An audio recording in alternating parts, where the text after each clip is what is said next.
What's up, everybody? BTN Stats Guys back again. This is Ernest Todd, and I'm Harold Shelton.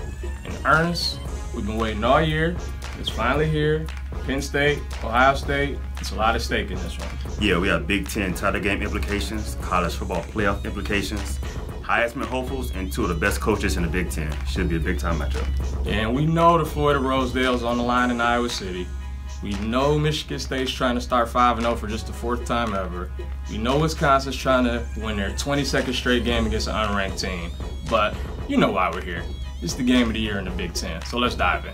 This is the fifth time since the start of last season that there have been a regular season top 10 matchup in the Big Ten.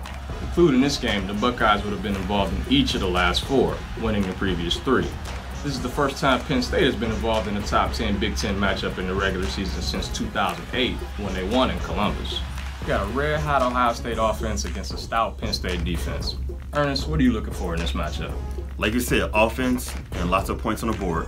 That's been a talk around Columbus of late. Ohio State enters this matchup at the top of the nation in scoring at over 47 points per game, and second only to Alabama in scoring differential this season. Since his loss to Oklahoma, the Buckeyes are 5-0 and outscoring teams by an average of 42 points, including reaching the 50-point mark in each of the last 4 games. With another 50-plus points this week, Ohio State would join just the 1903 Michigan Wolverines as the only Big Ten teams to reach that total in 5 straight games. That's mainly been due to the quarterback play of JT Barrett, who continues to make his case for Big Ten Offensive Player of the Year. Barrett has recorded 22 touchdowns, with 18 coming through the air and 0 turnovers over the last 5 games. But he's had his struggles against top teams in his career. Barrett is just 1-2 all time, with 0 touchdown passes, 4 interceptions, and 14 times sacked against AP top 5 teams. And it won't be any easier this weekend against one of the top defenses in the nation.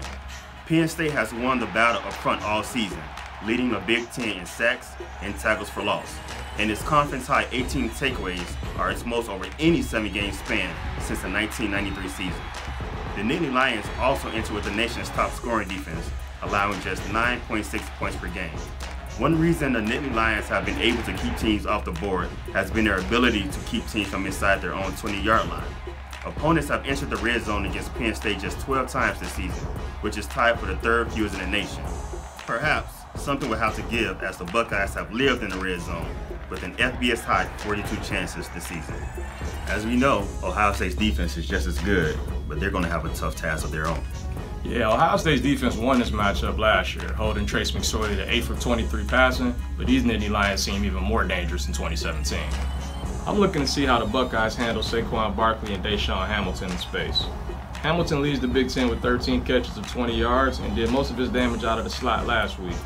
Barkley already has a career-high 32 catches and has 9 plays of 40 yards from scrimmage, which is the second most in the nation, including a 42-yard touchdown catch against Michigan. The problem is that Trace McSorley has been sacked 15 times in the last 4 games, and they play an Ohio State defense that is 5th nationally in tackles for loss per game and has allowed just 11 points per game since their loss to Oklahoma. So we saw a classic finish between these two teams last year. Don't be surprised if we see another one this weekend. That's it from us. Remember to follow us on Twitter at BTN Stats Guys for more stats and trends throughout the weekend. And check back with us again next week. Enjoy Week 9 of Big Ten football.